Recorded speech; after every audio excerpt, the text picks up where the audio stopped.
in Python, to define a variable actually is very simple. You can just put the name right away without any defining the data types. So let's say I put here name and then I put here Harry.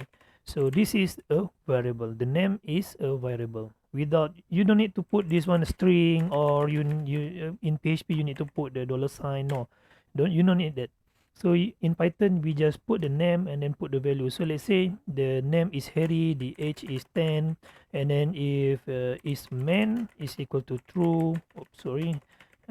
In Python, the boolean type you need to put the capital letter, capital T here. Okay, we cannot use the small letter true, but it will throw the error. So you need to put this capital T here. So if the number is a decimal number or a double number, so you can put the price equals to 50.1, maybe like that. So then you can print the data. So here you can put uh, my name. My name is, you can put plus.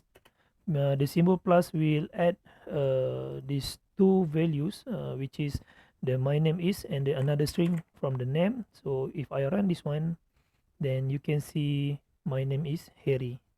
So but what if we put the age?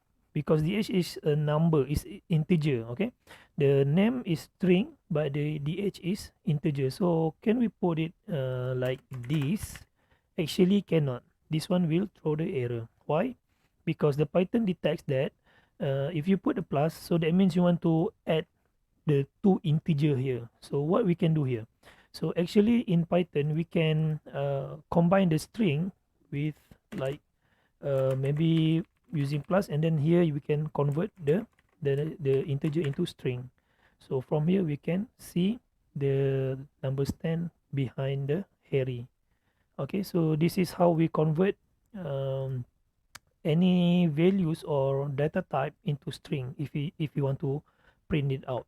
So this one I put h, then actually we can put like this, and the age is, then we can run here. So we can see my name is Harry and the age is 10.